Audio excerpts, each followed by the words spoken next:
నమస్తే. ఇన్నాళ్ళు నన్ను సపోర్ట్ చేస్తూ, ఎంకరేజ్ చేస్తూ మీ ప్రేమని నాకు అందిస్తున్న ప్రతి ఒక్కరికి కృతజ్ఞతలు. అలాగే ఈ వీడియో కూడా ఖచ్చితంగా మీకు ఉపయోగపడుతుంది. లైక్, షేర్ అండ్ సబ్స్క్రైబ్ చేసి మీ సపోర్ట్‌ని నాకు అందించండి. అలాగే ఈ వీడియో పట్ల మీకున్న అభిప్రాయాన్ని కామెంట్ సెక్షన్‌లో కామెంట్ చేసి తెలియజేయండి. ఇప్పుడు వీడియోని చూద్దాం. జీవితంలో రకరకాల సమస్యలతో బాధపడుతున్నారా? ముఖ్యంగా ఆర్థిక సమస్యలతో సతమతమవుతున్నారా? ఎన్నో పరిహారాలు చేసి అలసిపోయారా? మంచి మార్గం దొరకాలని కోరుకుంటున్నారా? అయితే రండి, విశ్వాన్ని ఎలా అడగాలో తెలుసుకుందాం. లా ఆఫ్ అట్రాక్షన్ క్లాసెస్ మీకోసం మన ఛానల్లో. వివరాల కొరకు సంప్రదించండి. నమస్తే, వెల్కమ్ టు అవర్ ఛానల్. నేను పద్మిని. ప్రస్తుతం పాటు ప్రముఖ ఆధ్యాత్మికవేత్త, astrologer, life coach, Bala Tripura Sundari ఉపాసకురాలు శ్రీమతి సుధా గారు మనతో పాటు ఉన్నారు. మాట్లాడదాం. నమస్కారం అండి. నమస్కారం పద్మిని. బాగున్నారా సుధా గారు? ఫైన్, మీరు ఎలా ఉన్నారు? నేను బాగున్నాను. సుధా గారు, లక్ష్మీ యోగం మాకు కలగాలి అని కోరుకోని వాళ్ళు ఎవరైనా ఉన్నారంటే వాళ్ళు ఏ అవధూతలో అయి ఉంటారు. అంతే అంతే కదా. అది కూడా Lakshmi. Spirituality is also Lakshmi. అన్ని లక్ష్ములే. లెవెల్ లక్ష్మి అది. కానీ అవధూతలు మన వీడియోలు ఎందుకు చూస్తారు? మనకు కావాల్సింది సామాన్యులు. లక్ష్మీ యోగం కావాలి. రకరకాల ఈతి బాధలతో బాధపడుతున్నాము. మాది ఫలానా నక్షత్రం, లేకపోతే మాది ఫలానా రాశి, మా ఫలానా లగ్నం, మాకెందుకండి, మా జీవితాలు ఇంతేనా, మాకు లక్ష్మీ యోగం అనేది ఉండదా అని అడుగుతుంటే భలే కష్టం అనిపిస్తుంది. ఎవరికైనా ఉంటుంది. అవును, ఉంటుంది తప్పక. ఎలా తెలుసుకోవాలి? ఒకవేళ ఏదైనా బ్లాకేజ్ ఉంటే దాన్ని ఎట్లా క్లియర్ చేసుకోవాలి? తప్పక నాకు ఒక్కసారి వివరిస్తారా? తప్పక మాట్లాడదాం. లక్ష్మీ యోగాలు అనేది నువ్వు అన్నట్టు కొద్ది గొప్ప అందరి జాతకాల్లోనూ ఉంటుంది. ఫస్ట్ థింగ్ అదే. ఎందుకంటే అందరు సంపాదించుకుంటున్నారు ఈ కాలంలో. అదేంటంటే ఎత్తు తగ్గులు, ఎంత ఉంది ఎంత లేదు పర్సంటేజ్ అనుకుందాము, ఎంత మోతాదులో ఉంది అనుకుంటాం. అంటే ఏంటంటే ఎంత బలంగా ఉంది అనుకోవడం అనేది చూసుకోవాలి. జనరల్గా మాట్లాడుకోవాలి అంటే మనం లక్ష్మీ యోగాలు కానీ ఎనీ యోగం ఫర్ దట్ మ్యాటర్ మనం లగ్నం నుంచే చూస్తాం. అంటే ఏంటంటే బర్త్ చార్ట్లో మనకి రాశి ఉంటుంది, లగ్నం ఉంటుంది, ప్లస్ దశా విశేషాలు ఉంటాయి. మనం దశా విశేషాల గురించి కూడా చాలా మాట్లాడుకున్నాము. బట్ ఇవన్నీ ఉన్నప్పుడు ఇవంతా కలయిక కదా. ఈ మూడు కలిసినప్పుడు మనకి ఒక యోగం అనేది ఫామ్ అవుతుంది. అసలు యోగం అంటే ఏంటి అంటే, రెండు ప్లానెట్స్ కలిసి ఉన్నా, లేకపోతే కేంద్ర కోణాల్లో ఉన్నా, లేకపోతే బెనిఫిక్స్, న్యాచురల్ బెనిఫిక్స్. మనమేమో జూపిటర్ అంటే గురుడు అంటే అందరికన్నా బెస్ట్ బెనిఫిట్ కదా. గురువు కానీ, లేకపోతే వీనస్ శుక్రుడు కానీ, లేకపోతే బుధుడు, వీళ్ళందరూ ఎగ్జాల్టేషన్లో ఉన్నా. ఓకే, సో ఇలాంటి యోగాలు అనేవి ఫామ్ అవుతాయి. And also more than 2 planets in any 1 house. అంటే ఒక్కొక్క దాంట్లో భావం అంటాం. ఇప్పుడు 12 రాసులే, మళ్ళీ 12 భావాలే, 12 అవే ఇల్లులు అయ్యాయి. అంటే ఇల్లులు అంటే ఫస్ట్ ఏంటంటే మనం లగ్నం అంటాం, ఉదయించే సూర్యుడు. నువ్వు పుట్టావు కనుక అది లగ్నం అనుకుంటాము. రెండో ఇల్లు సెకండ్ భావం, అంటే ఫైనాన్షియల్ స్టేటస్ చెప్పడానికి అది ఉంటుంది.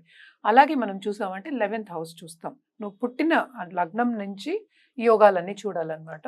So 11th house, second house and 9th house అంటే భాగ్యాధిపతి ఎక్కడ ఉన్నాడో చూసినప్పుడు, plus combination of Jupiter and Venus, శుక్రుడు ప్లస్ గురుడు, వీళ్ళందరితో కాంబినేషన్ అయితే లక్ష్మీ యోగాలు అనేవి ఫామ్ అవుతాయి.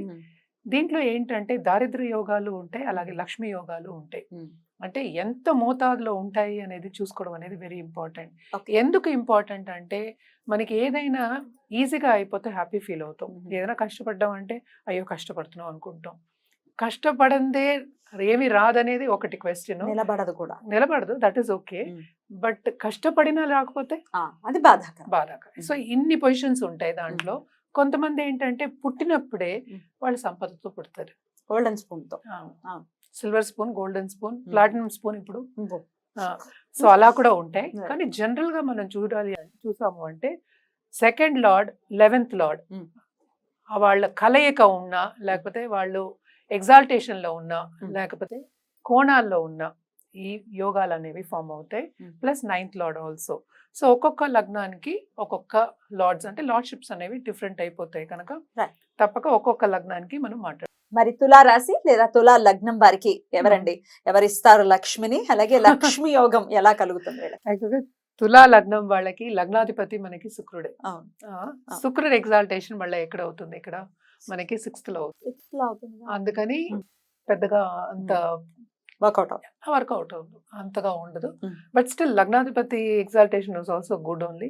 మిగతా ప్లానెట్స్ గురించి మనం మాట్లాడుకుందాం. మోస్ట్ ఇంపార్టెంట్ మనం మాట్లాడుకోవాల్సింది సెకండ్ లో. సెకండ్ లార్డ్ ఎవరు? మనకి కుజుడు అయ్యాడు. కుజుడు ఎక్కడ ఎగ్జాల్టేషన్? మనకి మకరంలో. So 4th house. అంతే కదా. 4th house లో అంటే ఏంటి కంఫర్ట్ లెవెల్, పుట్టడం కంఫర్ట్ లో పుట్టాడు అనుకోవచ్చు. అంటే జాతకం చూసి తెలిసిపోతుంది అనమాట.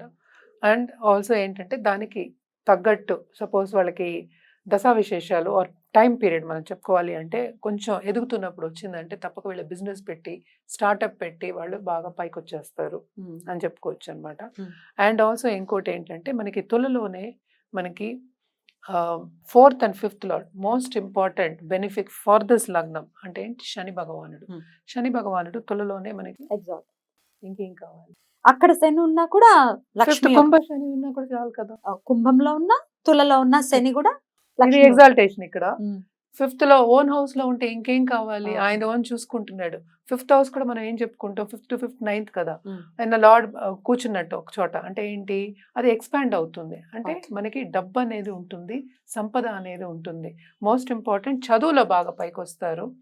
అంటే ఏంటి ఇంకోళ్ళు చెప్పడం కానీ ఇప్పుడు కాలేజెస్ పెట్టడం కానీ ఇలాంటివన్నీ చదువు ఫీల్డ్లో ముందుకెళ్తారు, బాగుంటుంది వాళ్ళకి అని చెప్పుకోవచ్చు అనమాట. అలాగే మనం చూసామంటే 9th లార్డ్ మనకి బుధుడు అయ్యాడు. ఓన్ హౌస్ లో బుధుడు ఉన్నా చాలా బాగుంటుంది. ఓకే, ఇంకా మనం ఏంటంటే 11th లార్డ్ ఎవరయ్యారు ఇక్కడ, రవి. ఎగ్జాల్టేషన్ ఎక్కడ, సారీ మేషం. మేషం అంటే 7th లో, ఇది కూడా మోస్ట్ ఇంపార్టెంట్, చాలా బాగుంటుంది అని చెప్పుకోవచ్చు అనమాట.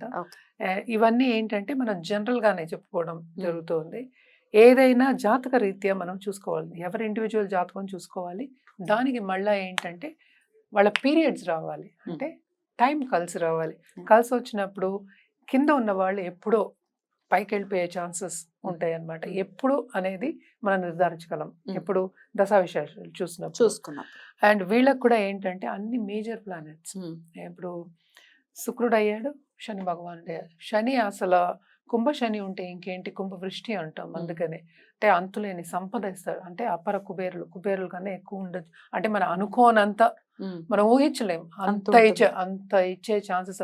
నేను చాలా మందిని చూసాను కదా, శని దశ వచ్చినప్పుడు ఏలినాటి శని వెళ్తాడా, ఎక్కడో ఎన్ని తిట్లు తిడతారండి బాబు పాపం ఆయన్ని. అది తిట్టకూడదండి, అదే చెప్తాను. Very bad. సో ఎప్పటికైనా అన్ని గ్రహాలు మంచివే అన్నమాట. అంటే ఏంటి, మన లైఫ్ అంటే ఏంటని నేర్పకూడదని ఎవరన్నా అనుకుంటాం. మనకి లైఫ్ అంటే తెలియాలి మనకు కూడా. సో లెసన్స్ అనేవి నేర్చుకుని మనం పైకి వెళ్ళే ఛాన్సెస్ ఎక్కువ ఉంటాయి. ఎస్పెషలీ శని ఇన్వాల్వ్ అయినప్పుడు వాళ్ళు అసలు ఏమీ లేని వాళ్ళు ఆపర్చునిటీస్ వచ్చి ఎక్కడికో వెళ్ళిపోయిన అందరూ అంటారు శనిమా దశలో నాకు చాలా బాగుంది మేడం, ఇప్పుడు ఇలా ఉంది అంటారు. శని తర్వాత వచ్చేది మనకి బుధుడు కదా. సో 12th లార్డ్ దశ వస్తుంది. సో ఇలా డిఫరెంట్ గా ఉంటుంది అనమాట. ఆ పొజిషన్ బట్టి మనం అనుకోవచ్చు. ఇది జనరల్ గా మనం చెప్పుకోవడం తప్ప ఇంకేం లేదు. కానీ జనరల్ గా అయితే శని మహాదశ వచ్చిన వాళ్ళు, శని మహాదశలో పైకి వెళ్ళిన వాళ్ళు బోళ్ళంత మంది ఉన్నారు. తులా వాళ్ళకి కూడా ఉంటుంది ఆ పరిస్థితి. తులా వాళ్ళకి బోళ్ళంత ఉంటుంది, చాలా అంతులేని సంపద వస్తుంది. చాలా మందిని చూస్తాను వీళ్ళది. మరి అయినప్పటికీ పరిహారాలు చేసుకోవాల్సి వస్తే వీళ్ళు ఏం చేయాలి? తప్పక శని భగవానుడికి చేయాలి. అంటే ఏంటి, శని జపం చేసుకోవడం, అలాగే శని దానం ఇవ్వడం, నవగ్రహాల చుట్టూ ప్రదక్షిణ చేయడం ఎవ్రీ సాటర్డే వెళ్ళి చేయడం అనేది వెరీ వెరీ ఇంపార్టెంట్. అలాగే ఏంటి అంటే ఎవ్రీడే శని చాలీస చదువుకోవచ్చు అనమాట. అది కూడా చాలా బాగుంటుంది. బ్యూటిఫుల్ అండి, చాలా అద్భుతంగా వివరించారు. ఇక నెక్స్ట్ ఎపిసోడ్ లో వృశ్చిక రాశి లేదా వృశ్చిక లగ్నం గురించి మాట్లాడుకుందాం. థ్యాంక్ యూ, నమస్తే.